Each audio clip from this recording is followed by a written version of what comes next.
जकरिया की किताब, जकरिया की पुस्तक, और हम पढ़ेंगे पहला अध्याय और तीसरा वचन हम पढ़ेंगे। जकरिया चैप्टर 1 वर्स 3। जकरिया 1 वर्स 3 मैं आपके लिए पढ़ूंगा। इसलिए तू इन लोगों से कह, सेनाओं का यहोवा यूं कहता है, तुम मेरी ओर फिरो, तुम मेरी ओर फिरो, सेनाओं के यहोवा की यही वाणी है, जब मैं तुम्हारी ओर फिरूंगा। सेनाओं के यहोवा का यही वचन है। परमेश्वर का वचन यूं कहता है कि इसलिए तो इन लोगों से कहो, सेनाओं का यहोवा यूं कहता है, तुम मेरी ओर फिरो, सेनाओं के यहोवा की यही वाणी है, तब मैं तुम्हारी ओर फिरूंगा। सेनाओं के यहोवा का यही वचन है। परमेश्वर यूं कहता है कि तुम मेरी ओर फिरोगे तो मैं तुम्हारी ओर फिरूंगा। मतलब आप और मैं खुदा के नजदीक जाएंगे, खुदा हमारे पास आएगा। हमारा खुदा कितना महान है। यहाँ पर जकरिया के द्वारा परमेश्वर लोगों से बोलता है, क्योंकि यहाँ पर लोगों को परमेश्वर वापिस लौटने की आहट देता है, क्योंकि पुरखाओं से परमेश्वर बहुत क्रोधित हुए थे, क्योंकि पहले के लोग जो बहुत सारे भटक चुके थे, पाप में पड़े थे, उस कारण परमेश्वर जकरिया के द्वारा उन इस्राएल लोगों से बातचीत करता है, तुम लोग मेरे और फिरोगे तो मैं तुम्हारी ओर फिरूंगा। इसलिए आज परमेश्वर आपसे और मुझसे भी यही वचन से बातचीत करना चाहता है कि यदि हम परमेश्वर से दूर चले गए हैं तो परमेश्वर कह रहा है कि तुम मेरी ओर आओ, मेरी ओर फिरो। यदि मनुष्य पापों में गिरकर परमेश्वर से दूर चला जाता है, यदि सुनने वाले हर एक जन अपने आप को जांचे, यदि आप और हम यदि किसी न किसी तरह से परमेश्वर से दूर चले गए हैं, तो परमेश्वर आज कह रहा है, परमेश्वर की आवाज आपको और मुझे कह रही है कि फिर से मेरी ओर लौट आओ, मेरी ओर फिरो, तब मैं आपकी ओर फिरूंगा। और हमारा आज का मुख्य टॉपिक भी यही है कि तुम मेरी ओर फिरो, तब मैं तुम्हारी ओर फिरूंगा। सेनाओं का यहोवा की यही वाणी है। यदि हम पापों से परमेश्वर से दूर चले गए हैं, पापों के कारण, तो हमें परमेश्वर की ओर आने की जरूरत है। यदि हमारे चाल चलन से हम परमेश्वर से दूर चले गए हैं, तो हमें परमेश्वर की ओर वापस फिरना है, वापस लौटना है। हमारे नजरों से हम परमेश्वर से, हमारी नजरें बदल चुकी है और हम परमेश्वर से दूर चले गए हैं, तो हमें वापस फिरना है, वापस लौटना है। हमारे जीवन में कई प्रकार की घमंड की वजह से यदि हम परमेश्वर से दूर चले गए हैं, तो परमेश्वर चाहता है कि हम उनकी ओर फिरे, उनके पास आए और परमेश्वर नजदीक आए। परमेश्वर चाहता है कि मेरे बच्चे, मेरे बेटे बेटियां मेरी ओर फिरे, मेरे नजदीक आए, क्योंकि वो आपको और मुझे बहुत ही चाहता है। हमारा परमेश्वर प्रेम करने वाला परमेश्वर है, जो आज कह रहा है कि तुम मेरी ओर फिरोगे तो मैं तुम्हारी ओर फिरूंगा। जब तुम मेरे पास आओगे तो मैं तुम्हारे पास आऊंगा। इसलिए वो परमेश्वर कह रहा है कि आप सब लोग मेरी ओर फिरो। और उस जमाने में बहुत सारे लोग पाप में गिर जाते थे और दुष्टता करने लगते थे। उसकी वजह से परमेश्वर कह रहा है कि मेरी ओर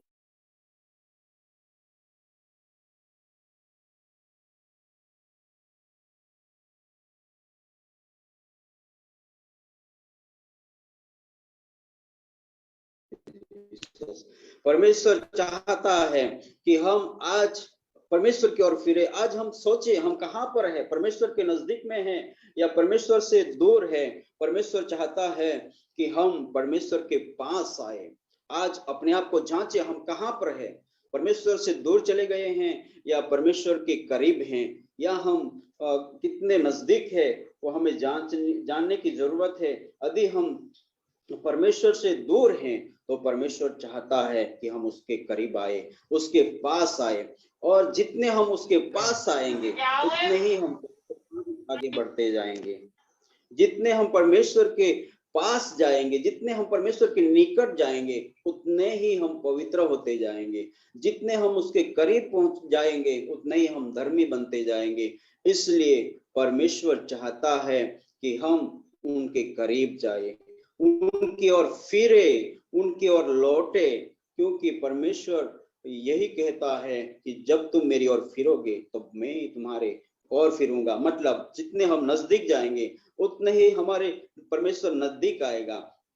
जितना ही हम उनके साथ गहरा संबंध रिश्ता बनाएंगे उतना ही वो हमारे साथ निकट आएगा। इसलिए हमें चाहिए कि वो हमारे साथ रहे, हम साथ साथ चले। क्योंकि हम देख सकते हैं कि जब आदम और हवा को परमेश्वर ने बनाया तो हम देख सकते हैं कि परमेश्वर उनके संग साथ साथ उठता था, बैठता था, और परमेश्वर की वो परमेश्वर को देखते थे, परमेश्वर की आराधना करते थे, परमेश्वर से वो सीखते थे, और अपने आप वो पवित्रता में और भी परमेश्वर के नजदीक में रहते थे। तो मेरे प्रियो, लेकिन हम देख सकते हैं कि जिस दिन आदम और हवा और आदम ने गलती कर दिया, उस दिन से परमेश्वर उनसे दूर हो गया और परमेश्वर की हुजूर उनसे दूर चली गई, पवित्र आत्मा उनके जीवन से दूर चला गया, और परमेश्वर की सारी आशीष से उनसे दूर चली गई। और आदम हवा क्या करने लगे, वो अंजीर की झाड़ी में जाकर छिपने लगे, और उन्होंने सोचा कि हम यहाँ पर छिप रहे हैं लेकिन परमेश्वर हमें देख नहीं पाएगा। लेकिन हम देख सकते हैं कि परमेश्वर उनको ढूंढते ढूंढते, खोजते खोजते आता है, और वो पुकार कर कहता है कि आदम आदम तू कहाँ है। और परमेश्वर को सब कुछ मालूम था कि वहां क्या यहाँ पर क्या हुआ है, और आदम और हवा क्यों छिप रहे हैं वो भी खुदा को मालूम था। लेकिन हमारा खुदा जितना ही क्रोध करता है उससे कई गुना हमें प्रेम करता है। परमेश्वर मनुष्य को कई गुना प्रेम करता है, कई गुना चाहता है। इसलिए वो आदम को पुकार कर कहता है कि आदम तू कहाँ है, क्योंकि आदम और हवा दोनों छिप रहे थे, अपने अपने बदन को ढांप रहे थे, लेकिन कोई भी चीज, कोई भी बात परमेश्वर से अनदेखी नहीं थी। परमेश्वर ने सब कुछ देखा था। बहुत बार इंसान यही सोचता है, अपने आप गलती करता है और छिपने लगता है, और वो समझता है कि परमेश्वर मुझे नहीं देखता। लेकिन हमारे परमेश्वर की आंखें इतनी तेज है कि उसके आगे कुछ भी छिपा नहीं सकता है, कुछ भी ढांप नहीं सकता है, सब कुछ परमेश्वर को दिखाई देता है। मेरे प्रियो, हम पाताल में जाएंगे, पाताल में भी परमेश्वर देखता है, अधोलोक में भी परमेश्वर देखता है, समुद्र की पार हम जाएंगे, वहां भी परमेश्वर हमें देखता है। हम आकाश में चढ़ जाएंगे, वहां पर परमेश्वर हमें देखता है। हम समुद्र की गहराई में चले जाए, वहां भी परमेश्वर हमें देखता है। उसकी नजरों से हम कहीं भी नहीं जा सकते हैं। वो परमेश्वर हमको अच्छी तरह से जानता है, हमें अच्छी तरह से देखता है। बहुत बार इंसान ये समझता है कि परमेश्वर हमें नहीं देख पाएगा, परमेश्वर मुझे नहीं देख पाएगा, इसलिए वो नहीं करना करता है और सीप जाता है।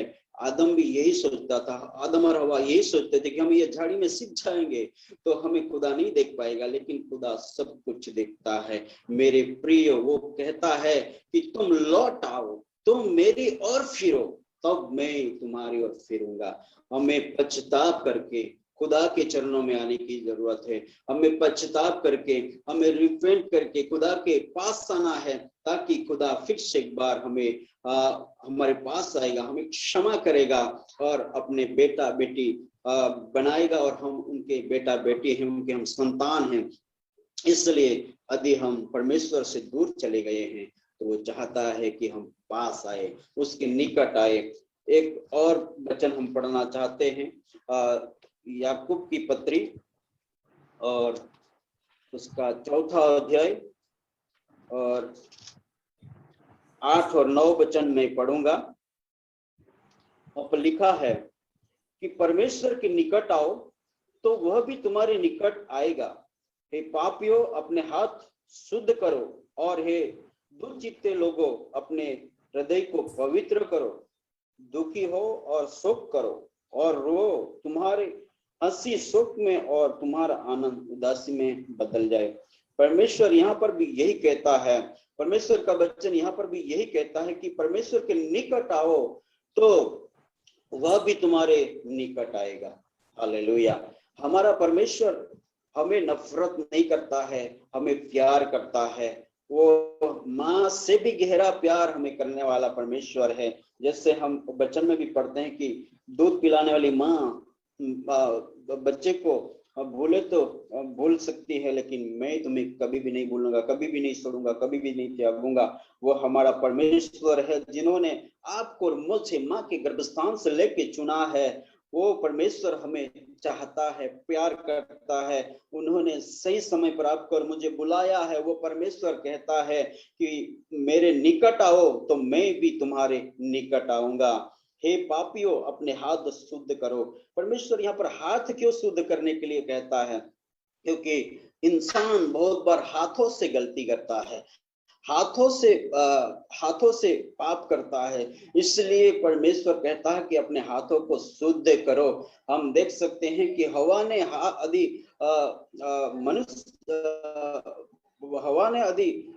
फल तोड़ा तो हाथों से तोड़ा। हाँ, इंसान आंखों से भी कर सकता है, मुंह से भी कर सकता है, सोचों से भी कर सकता है, लेकिन हाथों से उन्होंने फल को तोड़ा। तो मनुष्य बहुत बार हाथों से गलती करता है। ऐसे कैसे करता है? क्योंकि बहुत बार गलत वाउचर लिख देता है, बहुत बार गलत सिग्नेचर लगा देता है, बहुत बार गलत क्या बोलेंगे बिल बना देता है, बहुत बार हाथों से घुस लेता है। बहुत सारी बात हाथों से करता है और हाथों को गंदा कर देता है। इसलिए परमेश्वर कहता है कि जिन हाथों से तुम मेरी स्तुति और आराधना करते हो, ताली बजाते हो, हाथों को उठाकर मुझे महिमा देते हो, आपके हाथों को शुद्ध करो, आपके हाथों को पवित्र करो। और कहता है कि और दुचित्ते लोगों, दो मन वाले लोगों, अपने हृदय को पवित्र करो। हालेलुया। मेरे प्रियो, एक शारीरिक मन होता है और एक आत्मिक मन होता है मेरे प्रियो। लेकिन बहुत बार शारीरिक मन जय पाता है, बहुत बार आत्मिक मन जय पाता है। लेकिन हमारे अंदर केवल आत्मिक मन काम करना चाहिए, क्योंकि मन बहुत बार धोखा देता है। इसलिए यिर्मयाह की पुस्तक में लिखा है 17, 9 और 10 में लिखा है कि मन तो धोखा देने वाला है, लेकिन यहोवा परमेश्वर वो मन हमारे हृदय में रहता है और वो ढूंढ लेता है, वो हमारे सोचों को जान लेता है, हमारे हृदय में क्या रखा है उस बात को वो ढूंढ निकालता है। इसलिए हमें दो मन वाले नहीं होना है, हमें एक ही मन रखना है। वो जो आत्मिक मन है, रूहानी मन है, जो हमें हमारे अंदर रखना है, उसी के मुताबिक हमें आगे बढ़ना है। बहुत बार हम दुआ करना चाहते हैं, लेकिन शारीरिक मन क्या बोलता है? अभी दुआ मत करो, बाद में करो। बहुत बार हमें आत्मिक मन कहता है कि बाइबल पढ़ो, लेकिन शारीरिक मन कहता है कि नहीं, अभी नहीं पढ़ना है, अभी आप टीवी देख लो, अभी न्यूज देख लो या कुछ और देख लो।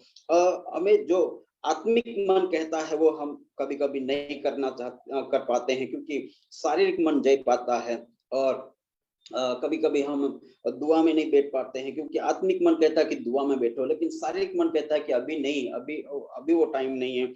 और इसी तरह से हम बहुत बार हमारे अंदर ही युद्ध जैसा चलता रहता है। जैसे पौलुस कहता है कि मेरे अंदर में एक युद्ध को देखता हूँ। मेरे प्रियो, हमें दो मन वाले नहीं बनना है, लेकिन एक ही मन रखना है, एक ही मन। चाहे कोई भी परिस्थिति में भी हमें एक ही मन से, रूहानी मन से आगे बढ़ना है। इसलिए हमें लिखा है कि दुखी हो और शोक करो और रो। हमें खुदा के आगे दुखी मन होके शोकित होना है, रोना है, पश्चाताप करना है और हमारी हंसी को शोक में, और ऐसा लिखा है कि तुम्हारा आनंद उदासी में बदल जाए। मेरे प्रियो, हमें परमेश्वर के आगे झुकना है, परमेश्वर के आगे नम्र होना है और अपने आप को पश्चाताप करना है।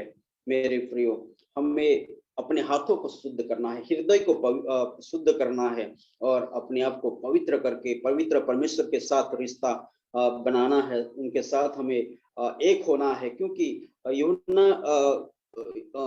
यूहन्ना के सुसमाचार में हम पढ़ते हैं 15:5 में कि मुझसे दूर होकर आप कुछ भी कर नहीं पाते हैं, मुझसे दूर होकर आप कुछ भी नहीं कर पाते हैं, क्योंकि यदि खुदा हमारे संग नहीं है, परमेश्वर की हुजूरी हमारे संग नहीं है, तो हम कुछ भी नहीं कर पाते हैं, हम कुछ भी नहीं हैं। और जो भी हम है वो खुदा के वजह से है। इसलिए हमें खुदा के साथ रिश्ता बनाए रखने की जरूरत है। हमें खुदा के साथ हमारा रिश्ता अच्छा होना जरूरी है। जैसे दाखलता और डालियां बनी रहती है, उसी तरह हमें परमेश्वर के संग संग बने रहने की जरूरत है। तभी हम हमारे जीवन से फलों को ला पाएंगे, तभी हम कुछ कर पाएंगे। इसलिए परमेश्वर चाहता है कि हम उनके नजदीक आए, उनके पास आए। और हम और एक आयत को पढ़ना चाहते हैं, एक वचन को और पढ़ना चाहते हैं। दूसरा क्रॉनिकल 15 अध्याय और दूसरी आयत को हम पढ़ेंगे। दूसरा क्रॉनिकल 15 अध्याय और दूसरा वचन पढ़ेंगे। मैं 1 से 2 पढ़ लूंगा दोनों। तब परमेश्वर का आत्मा ओदेद के पुत्र अजर्या में समा गया और वह आसा से भेंट करने निकला और उससे कहा, हे आसा और हे सारे यहूदा और बिन्यामीन, मेरी सुनो। जब तक तुम यहोवा के संग रहोगे तब तक वह तुम्हारे संग रहेगा, और यदि तुम उसकी खोज में लगे रहो तब तो वह तुमसे मिला करेगा। परंतु यदि तुम उसको त्याग दोगे तो वह भी तुमको त्याग देगा। आमीन, हालेलुया। यहाँ पर ये हम देख सकते हैं कि ओदेद के पुत्र अजर्या के ऊपर परमेश्वर की आत्मा समा गई और उसके बाद वो राजा आसा को मिलने के लिए गया। और राजा जो है आसा और यहूदा के लोग और बिन्यामीन के लोगों से वो कहता है कि जब तुम उसके संग रहोगे तब तक वह तुम्हारे संग रहेगा, और यदि तुम उनकी खोज में लगे रहो तब तो वह तुम्हें मिला करेगा। परंतु यदि तुम उसको त्याग दोगे तो वह भी तुमको त्याग देगा। इसलिए मेरे प्रियो, मेरे अजीजों, हमें हर समय उसको उसके संग रहने की जरूरत है और उसके साथ हमें बने रहने की जरूरत है और उसको हमें खोजने की जरूरत है। हम कैसे खोज सकते हैं? हम प्रार्थना में उसको खोज सकते हैं, बाइबल पढ़कर हम उसको खोज सकते हैं, हम वर्शिप में समय बिताकर उसको खोज सकते हैं, और इसी तरह हम उसके संग संग चल सकते हैं, उसके साथ हम बने रह सकते हैं। इसलिए यहाँ पर हम देख सकते हैं कि अजर्या के जीवन से पवित्र आत्मा लोगों से बातचीत करता है। वही परमेश्वर आज आपसे और मुझसे बातचीत करता है कि हम उसके संग संग रहेंगे तो ही वो हमारे संग संग रहेगा।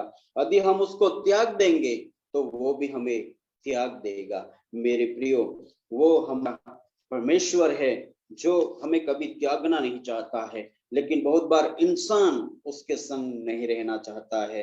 इंसान दुनियावी बातों को, पुराने जीवन को जीना चाहता है जैसे पहले जीता था, इसलिए वो पवित्र जीवन नहीं बिता पाता है, इसलिए वो परमेश्वर से दूर हो जाता है।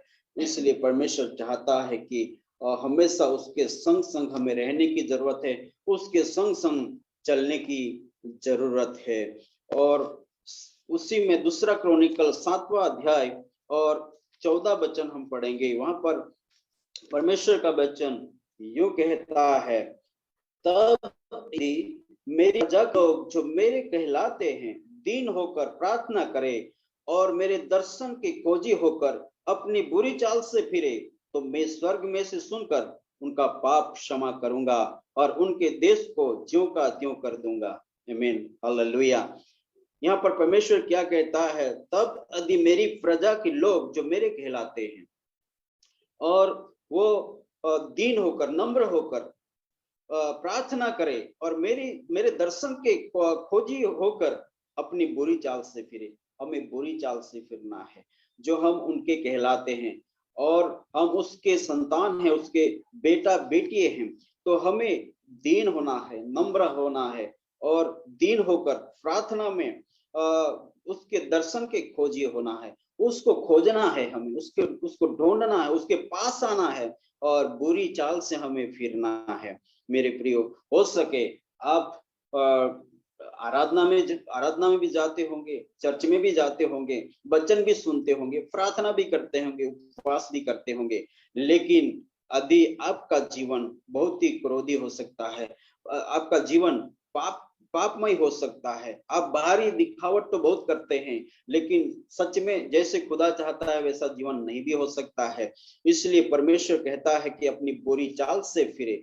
बुरी चाल हम देख सकते हैं कि नूह के जमाने में लोगों की चाल चलगत बदल चुकी थी, उनकी चाल चलन बदल चुकी थी, उनकी नजरिया बदल चुकी थी, उनके काम बदल चुके थे और बुराई इतनी बढ़ चुकी थी कि वो बुराई परमेश्वर तक पहुंच चुकी थी। तो मेरे प्रियो, यदि हमारे जीवन में ऐसी बात है तो हमें उससे बुरे चाल से हमें फिरना है और स्वर्ग में से, वो कहता है कि स्वर्ग में से सुनकर उनका पाप क्षमा करूंगा। हमारा परमेश्वर माफ करने वाला है, क्षमा देने वाला है और हमें पापों से शुद्ध करने वाला परमेश्वर है और पापों की क्षमा देने वाला परमेश्वर है मेरे प्रियो। और वो कहता है कि और उनके देश को ज्यों का त्यों कर दूंगा। हमारा सभी का देश आज बीमार है, सभी का देश में बीमारी है, सभी देशों में परेशानी है, सभी देशों में वहां के प्रधानमंत्री लोग परेशान है और सभी लोग कोई न कोई परेशानी में है। लेकिन परमेश्वर क्या कहता है कि मेरे लोग यदि दीन होकर मेरी ओर फिरे और प्रार्थना में मुझे खोजे, तो मैं उनके पापों को क्षमा करूंगा और उनके देश को ज्यों का त्यों कर दूंगा। आपकी और मेरे परमेश्वर को और फिरने से, आपकी और मुझे परमेश्वर की ओर फिर कर पछताव करने से, रिपेंट करने से परमेश्वर हमारे देश को भी चंगा करने वाला है, हमारे देश को भी ठीक करने वाला है। इसलिए आपको और मुझे परमेश्वर की ओर फिरने की आवश्यकता है। और एक हम वचन को पढ़ेंगे, यशायाह नबी की किताब हम निकालेंगे और 55 और 6 वचन हम पढ़ेंगे। यशायाह 55 और 6 वचन हम पढ़ेंगे। वहां पर यूं लिखा है कि मैं अपने भवन और अपनी सपना 6 वचन पर लिखा है, जब तक यहोवा मिल सकता है तब तक उसकी खोज में रहो, जब तक वह निकट है तब तक उसे पुकारो। आमीन, हालेलुया। यहाँ पर परमेश्वर का वचन कहता है जब तक यहोवा मिल सकता है तब तक उसकी खोज में रहो। बहुत लोग प्रार्थना करके परेशान हो जाते हैं, बहुत लोग दुआ कर करके परेशान हो जाते हैं, लेकिन मेरे प्रियो, यहाँ पर लिखा है जब तक यहोवा मिल सकता है तब तक उसकी खोज में रहो। हम जब तक उसको खोज ना ले, जब तक हम उससे बातचीत ना कर पाए, उनकी तरफ से हमें रिस्पॉन्स ना मिले, तब तक हमें उनको खोजते रहना है, तब तक हमें खोजते रहना है। हमें हारना नहीं है, हमें प्रार्थना में समय बिताते रहना है, हमें बाइबल पढ़ते रहना है, हमें परमेश्वर की आवाज को सुनते रहना है और जब तक निकट है तब तक उससे पुकारो। परमेश्वर का वचन कहता है हमें जब तक वो निकट है तब तक हमें उससे पुकारना है। वो हमारा परमेश्वर सुनने वाला परमेश्वर है, वो अनसुनी नहीं करता है। यदि हम सच में हमारा रिश्ता परमेश्वर के साथ है, उसके निकट में हम जीवन बिता रहे हैं, तो वो हमारी दुआ को सुनता है, वो हमारी प्रार्थनाओं को सुनता है, वो हमारे प्रार्थना को सुनने वाला परमेश्वर है। मेरे प्रियो, हमारा परमेश्वर जिंदा परमेश्वर है। चाहे आप यदि पाताल में से, आप समुद्र के गहरे में से पुकारेंगे, आप कहीं से भी पुकारेंगे, वो सुनता है। यदि हम उनकी सुनने वाले लोग हैं तो हमारी भी वो सुनता है, वो हमारी भी अनसुनी नहीं करता है। यदि हम उसकी सुनते हैं और हमारे जीवन में लागू करते हैं, उसके वचन के मुताबिक हम चलने वाले लोग हैं, और वो जो कहता है वो करने वाले लोग हैं, वो भी हमारी सुनता है, वो भी हमें उत्तर देता है। इसलिए हमें उसको खोजना है, उससे हमें पुकारना है, उससे हमें मांगना है, और वो हमें जरूर उत्तर देगा। मेरे प्रियो, मेरे साथ और एक आयत को पढ़ेंगे, यिर्मयाह नबी की पुस्तक और 29 अध्याय और 13वां वचन हम पढ़ेंगे। यिर्मयाह 29 और 13 मैं आपके लिए पढ़ूंगा। यहाँ पर लिखा है, तुम मुझे ढूंढोगे और पाओगे भी, क्योंकि तुम अपने संपूर्ण मन से मेरे पास आओगे। हालेलुया। परमेश्वर क्या कहता है कि तुम मुझे ढूंढोगे और पाओगे भी, क्योंकि तुम अपने संपूर्ण मन से मेरे पास आओगे। हालेलुया। यदि हम सच्चे मन से परमेश्वर को ढूंढेंगे, वो हमें मिलेगा। सच्चे मन से अब यदि हम ढूंढते हैं, सच्चे मन से हम उसको खोजते हैं, तो सच में हमें वो हम उसको पाएंगे, हमें वो मिलेगा, और उसकी ओर से हमें उत्तर मिलेगा, और जो भी हम चाहते हैं वो हमारे लिए हो जाएगा। इसलिए परमेश्वर का वचन कहता है कि तुम मुझे ढूंढोगे और पाओगे भी, क्योंकि तुम अपने संपूर्ण मन से मेरे पास आओगे। जब भी हम खुदा के चरणों में आते हैं, सच्चे मन से हमें आना है, सच्चे दिल से आना है, और तन मन लगाकर हमें उसके कदमों में झुकने की जरूरत है। बहुत बार हम क्या करते हैं कि हम मीटिंग में तो आते हैं, जुड़ते हैं, चर्च में भी जाते हैं, लेकिन बहुत बार हम माइंड से बिजी रहते हैं, सोचों में बिजी रहते हैं।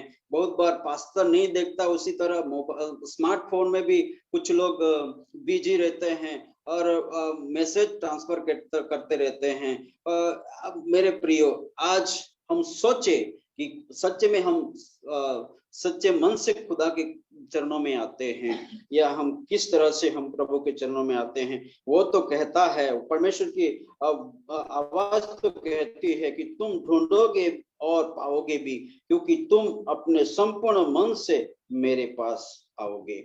बहुत बार हम देख सकते हैं कि हमारे बीच में ही बहुत सारे लोग वही मैटर वही प्रेयर रिक्वेस्ट वही लंबे समय से एक ही प्रेयर रिक्वेस्ट देते रहते हैं। क्यों आपके जीवन में काम नहीं हो रहा है? क्यों आपको उत्तर नहीं मिल रहा है? मेरे प्रियो, खादम और खादमी ने आपके लिए दुआ कर रही है, लेकिन आपको रिजल्ट क्यों नहीं मिल रहा है? आपको जांचने की जरूरत है कि सच में आप सच्चे मन से खुदा के चरणों में आते हैं, या तन मन धन से प्रभु के चरणों में आते हैं। वो हमें जांचने की जरूरत है। वो तो हमारे सोचने से पहले भी जानता है, हमारे सोचों को भी जानता है, हमारे प्रेयर रिक्वेस्ट देने से भी पहले वो जानता है। वो खुदा यदि हमारा संबंध उसके नजदीक में है, तो हमारा सोचों को जानकर ही हमारे जीवन में वो काम करने वाला परमेश्वर है। इतना महान परमेश्वर है। वो परमेश्वर कहता है कि तुम मुझे पाओगे भी। हालेलुया। इसलिए मेरे प्रियो, हमें सच्चे मन से खुदा के चरणों में झुकने की जरूरत है।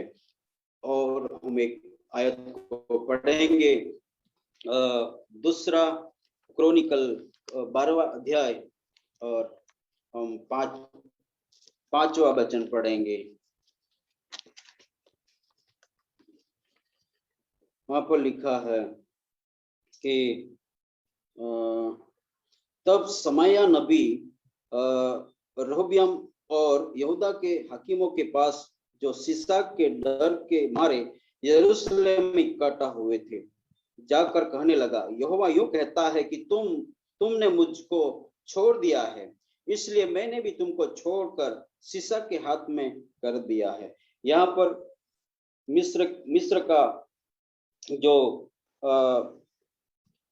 सीसाक जो यरूशलेम के ऊपर यहाँ पर यहूदिया के ऊपर अटैक कर दिया था और यहाँ पर उनको कब्जे में कर लिया था। तो ये लोग भागकर यहाँ पर इकट्ठे हुए थे, यरूशलेम में इकट्ठे हुए थे। तो ये लोग कुछ इकट्ठे हुए उस समय उन्होंने जाकर रबियम नबी ने जाकर समया नबी ने जाकर वहां पर कहा कि आपने मुझे छोड़ दिया, इसलिए मैंने भी आपको छोड़ दिया और सीसाक के हाथ में कर दिया। मेरे प्रियो, हमारा परमेश्वर हमारे साथ अन्याय नहीं करता है, लेकिन बहुत बार इंसान मनुष्य वो ही परमेश्वर के साथ नहीं करना करता है। जैसे संबंध बनाना चाहिए, रिश्ता रखना चाहिए, वैसा नहीं रखता है और बार बार परमेश्वर के आगे गलत काम करता है। उसका परिणाम यहाँ पर भुगतना पड़ता है। उसका रिजल्ट उनको गलत रीति से उनको देखना पड़ता है अपने जीवन में और दुश्मन के हाथों में गिरना पड़ता है। दुश्मन उनको घेर लेते हैं, लेकिन हमारा परमेश्वर सुरक्षा देने वाला परमेश्वर है। वो कभी भी दुश्मन के हाथ में गिरने नहीं देता है। लेकिन इंसान परमेश्वर से दूर चला जाता है, मूर्ति पूजा करता है, पाप करता है, परमेश्वर के आगे बलवा करता है, उसके कारण उसको दुश्मन के हाथ में परमेश्वर छोड़ देता है, गिरने देता है। लेकिन हमारा परमेश्वर ऐसा कभी भी नहीं होने देने वाला परमेश्वर है। और एक आयत पढ़ेंगे हम 24वां अध्याय उसी में और 20वां वचन हम पढ़ेंगे। वहां पर लिखा है कि तब परमेश्वर का आत्मा यहोयादा याजक के पुत्र जकरिया में समा गया और वह ऊंचे स्थान पर खड़ा होकर लोगों से कहने लगा, परमेश्वर यूं कहता है कि तुम यहोवा की आज्ञाओं को क्यों टालते हो? ऐसा करके तुम्हारा भला नहीं हो सकता। देखो, तुमने तो यहोवा को त्याग दिया है, इस कारण उसने भी तुमको त्याग दिया है। हालेलुया। मेरे प्रियो, आज परमेश्वर के लोग उनके वचन को नहीं मानते हैं, उनकी आज्ञा को तोड़ देते हैं। उसके वजह से परमेश्वर दुश्मन के हाथों में उस समय लोगों को छोड़ देता था। आज मसीह होने के बावजूद भी कुछ लोग शैतान के शिकंजे में फंस जाते हैं, उनके फंदे में फंस जाते हैं। क्यों फंस जाते हैं? कि वो लोग ऐसा गलती करते हैं, ऐसा गलत काम करते हैं, ऐसा पाप करते हैं, उसके वजह से वो शत्रु के हाथ में फंस जाते हैं। लेकिन हमारा परमेश्वर नहीं चाहता है कि कोई भी ऐसे फंदे में फंस जाए। परमेश्वर नहीं चाहता है कि लोग परेशान हो, लेकिन लोग जानबूझकर ऐसे फंदे में गिरते हैं। लेकिन हमारा परमेश्वर जितना क्रोध करता है उससे कई गुना हम पर दया करता है। वो परमेश्वर कहता है कि तुम मेरे निकट आओ तो मैं तुम्हारे निकट आऊंगा। हम देख सकते हैं लूका रचित सुसमाचार 15 अध्याय में लिखा है, जो एक इंसान के, एक पिता के 2 बेटे थे, उसमें से छोटे बेटे ने उसका सारा हिस्सा ले लिया और वो दूर देश प्रदेश चला गया और उसने मौज मजा किया, बहुत सारे दोस्त बनाए और जो नहीं करना था उसने किया, नहीं जीना था वह जिंदगी वो जिया, बहुत पाप किया, बहुत गंदा जीवन जिया। आखिर में उसके बहुत सारे दोस्त बढ़ गए थे, लेकिन आखिर में उसके पैसे खत्म हो गए, उसका सब कुछ खत्म हो गया और वो बेहाल हो गया। उसका जब उसके पास सब कुछ खत्म हो गया, उसके दोस्त भी छोड़ के चले गए। आखिर में ऐसी हालत में वो आ गया कि उनको सुअरों को चराने का काम मिला, लेकिन उसका मालिक भी ऐसा मिला कि उसको टिफिन भी नहीं देता था, उसको खाना भी नहीं देता था और उसको आखिर में भूख लगती थी तो वो जो सुअर खाते थे वही खाना खाने के लिए उसको मन करता था, क्योंकि उसको भूख लगती थी। फिर वो भी खाना वो खाता था और ऐसी हालत में पहुंच गया कि एक दिन उसको सोच आया, इससे भला तो मेरे पिता के घर में जो मजदूर लोग हैं, जो नौकर लोग हैं, वो अच्छी जिंदगी जीते बिताते हैं, क्योंकि उनको अच्छा खाना मिलता है, उनको अच्छे कपड़े मिलते हैं। उससे भला क्यों ना मैं मेरे पिता के पास चला जाऊं और मैं एक मजदूर के समान, एक नौकर बनकर ही मेरे पिता के साथ रहूंगा, तो मेरा पिता के घर में मुझे खाना मिलेगा, मुझे अच्छे कपड़े मिलेंगे। और वो वापिस आता है और जब हम देखते हैं कि पिता ने उसको दूर से देख लिया, अपने बेटे को वो दूर बहुत दिनों के बाद देखा, लेकिन उसने पहचान लिया कि मेरा बेटा है। पिता ने घर से आगे दौड़कर उसको गले लगाया, उसको लिखा है कि बहुत चूमा।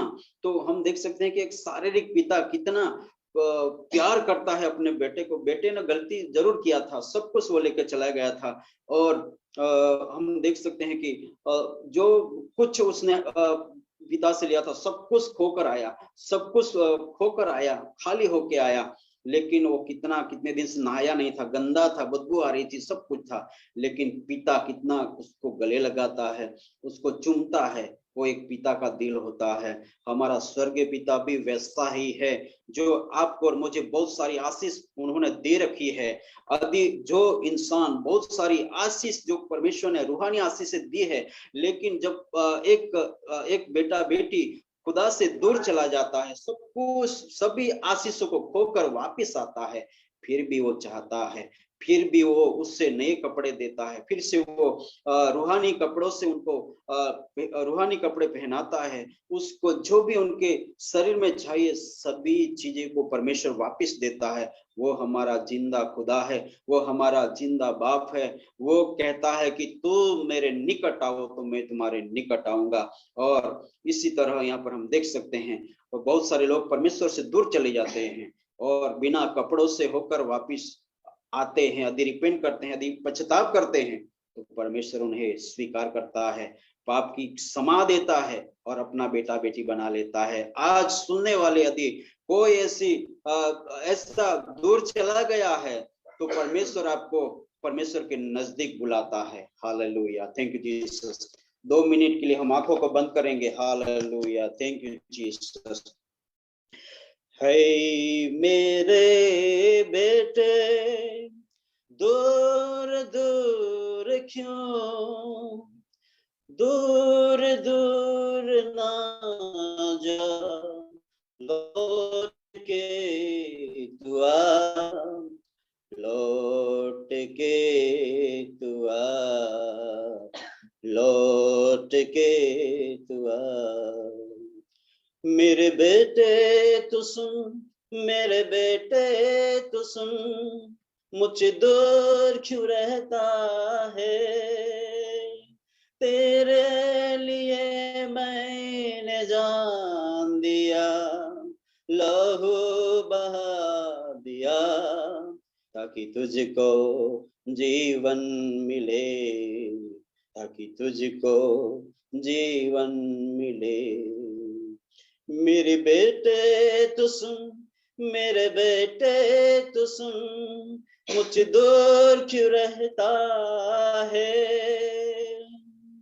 मेरे बेटे तू सुन, मेरे बेटे तू सुन, मुझे दूर क्यों रहता है। आ मेरे पास आ, मुझसे न दूर जा, मैं प्यार करता तुझे, मैं प्यार करता तुझे, मैं प्यार करता तुझे। आमीन, हालेलुया। इन वचनों के द्वारा खुदा हम सबको आशीष दे। आमीन।